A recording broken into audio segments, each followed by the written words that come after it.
সুকান্তর প্রত্যাবর্তন। শাসকের রোষানলে আক্রান্ত সুকান্ত অবশেষে ছাড়া পেলেন হাসপাতাল থেকে।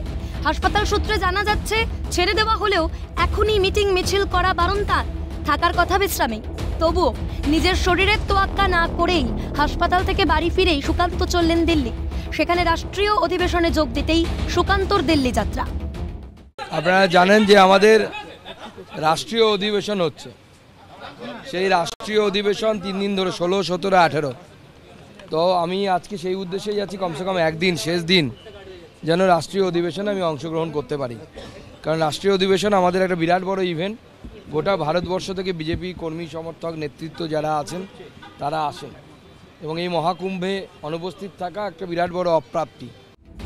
সুকান্ত আরও জানালেন, দিল্লি গিয়ে বৈঠকের পর প্রধানমন্ত্রী ও স্বরাষ্ট্রমন্ত্রীর সঙ্গে দেখা করে তিনি সন্দেশখালীর মা বোনেদের কথা জানাবেন।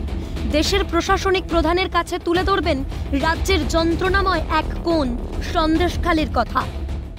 যে আমি এমন একটি পরিবার থেকে উঠে এসেছি যে পরিবারে কেউ কোনো রাজনীতি করেনি। সাধারণ মধ্যবিত্ত পরিবারের ছেলে, পড়াশুনো করে অধ্যাপক হয়েছিলাম, তারপরে রাজনীতিতে আসা।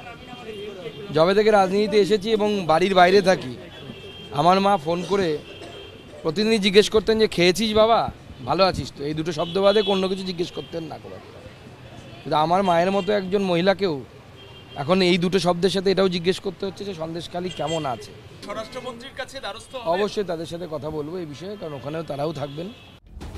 দলের তরফে এ রাজ্যের সভাপতি হিসেবে নিজের কর্তব্যে সবসময় অবিচল থাকতে দেখা যায় সুকান্ত মজুমদারকে।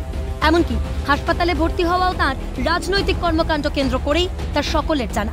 প্রতিবাদ করা চলবে না, প্রতিবাদ করলেই বিপদ, এমনটাই সন্দেশখালীতে গিয়ে ঘটে গেল সুকান্ত মজুমদারের সঙ্গে। তবুও থেমে থাকার পাত্র নন সুকান্ত, তিনি দুরন্ত, অপ্রতিরোধ্য। হাসপাতাল থেকে ফিরেই তাই চললেন দিল্লি রাষ্ট্রীয় অধিবেশনে যোগ দিতে। তার সম্পূর্ণ সুস্থতা কামনায় এখনো তার শুভাকাঙ্ক্ষীরা।